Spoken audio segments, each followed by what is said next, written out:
Hey guys, so I know the Sephora sale is coming up this weekend, well, for Rouge, and then VIB the weekend after, and then Insiders.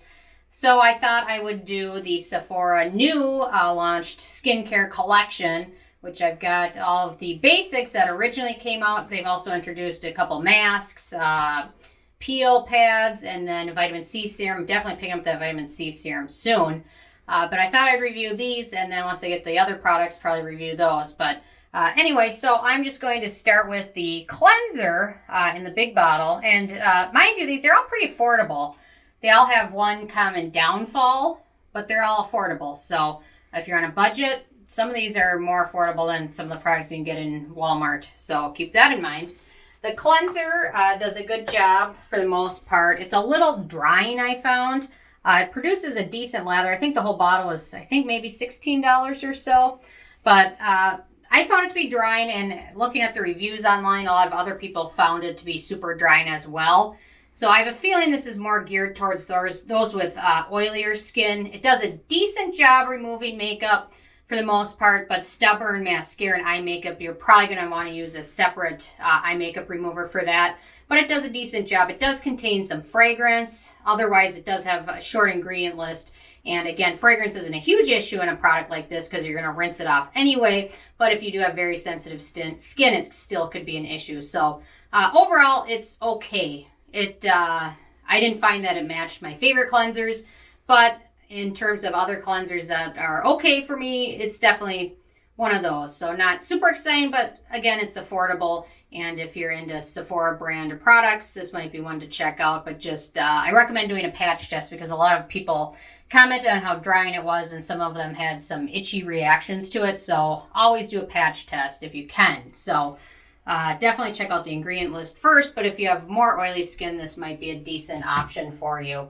The next one I'm going to talk about is the eye cream, which actually I really liked. This one, again, has fragrance in it, so I'm not a huge fan of the fragrance. However, it's barely noticeable as it is in most of the Sephora brand products. They have fragrance in there, but it's not super noticeable and dissipates quickly. Again, the jar, I'm not a huge fan of, so if you're going to pick it up, definitely plan on using it. I opened it and only kind of opened a little bit, so whenever I use it, I just kind of open a little bit more just to try and kind of keep it kind of contained and from dehydrating. So I have a lot of products that are in jars, and I'll use them and then I'll kind of forget about them. I'll go back a couple months later and open up the jar and they'll be all gone. So this is why I kind of keep the caps or the secondary foil things on as long as I can. But overall, I really liked it. I applied it over my eyelid and around my whole eye area and didn't have any issues. It definitely does a decent job hydrating. However, the one thing I did want to point out about this is that they talk about the HYA on all of these. I think stands for sodium hyaluronate. And it does have that in there. However, especially in the eye product, the sodium hyaluronate is after the fragrance. So you're not getting a whole ton of it. So if you're buying it and that's the main reason, probably pass on this and go to something else if that's the main reason you're picking it up. For some reason, my skin's not a huge fan of it. I don't have any issues with it, but my skin just doesn't like it as much as it does some other products. There are some other ingredients. So for me, it's not the holy grail, but for some people, they really have good success with it. So just keep that in mind that the sodium hyaluronate is after the fragrance. And the fragrance isn't very noticeable as well, but the eye cream is definitely okay. I'll for sure use the rest of this jar up. So that's the one good thing about it. So let's see. Let me go to the Nourishing Moisturizer, which is this guy in the bigger jar.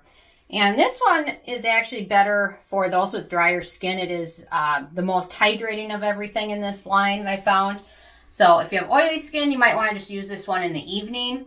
And if you have drier skin, using this one as well as the other products will probably help as well. But this one is a super thick moisturizer, which is kind of nice to see.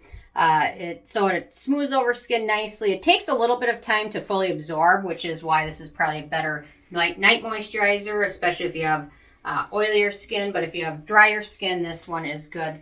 Will certainly help keep things hydrated. Pretty thick. Definitely check out the ingredient list before you pick it up if you have acne prone skin, because it does have a few ingredients that can trigger breakouts. But again, this one has some fragrance in it, which dissipates quite quickly. Not a huge deal breaker for this. Some products are just totally overwhelming. This line I didn't find to be totally overwhelming with the fragrance, but this one's definitely good for nighttime. And if you have drier skin, you can certainly layer this one in the daytime as well with the last product I'm going to talk about, which is their all day hydrator.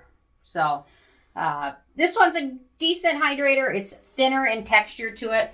So if you have oily skin, this one's good to be used as kind of a moisturizer and a primer. Oh, let me get my hair out of the way there. Sorry about that. I don't want to get that in there. Okay, so this one does work good as a primer. It's a lot lighter in texture than the all-day moisturizer, the Nourishing Moisturizer. Obviously, it's got fragrance in here, which isn't as noticeable again, but some good beneficial ingredients. More hydrating. I would recommend if you have drier skin in the morning, perhaps layering this over the Nourishing Moisturizer. And then if you use the vitamin C serum that it comes with, using that at the end after those will probably work out well. So, but then if you have oily skin, probably using this in the morning alone will probably be all you need. And then you can use the Nourishing Moisturizer in the evening to get some additional hydration kind of while you sleep. But overall, the line's decent, not super standout, but decent. I tried the old Sephora line of products and they were okay. The new line I found I like a lot better and just is more friendly to my skin, especially in terms of not having an overwhelming scent. And it's pretty clean in terms of the other ingredients and preservatives. They don't use parabens or anything like that as well. So it's a pretty well thought out line. I like it. Everything's pretty affordable as well. And everything's kind of got a specific place in your routine. So if you're kind of a minimalist, it's nice because you kind of have an idea of what to use, when to use it, and it's pretty simple and affordable. Jar packaging, not a huge fan of, a little bit of fragrance, but overall there's more to like about it than there isn't. So worth checking out overall. So the Nourishing Moisturizer is probably my favorite. Well, I like it. I like it the most out of everything, I think. I don't know. It's all pretty good, but just depends on what type of skin you have and if you have acne prone skin or oily skin or dry skin. So I'm certainly going to be checking out that vitamin C serum. I was going to wait till the sale started, so I've got a couple days and I'll pick that up. But anyway, so those are kind of my quick summary thoughts on the new Sephora hyaluronic acid line of products. So I'm interested if you guys have had a chance to check these out yet, or if you're going to pick them up during the sale. Definitely leave a comment and let me know. Check out nobsbeauty.com and the Amazon link below. Thank you guys so much.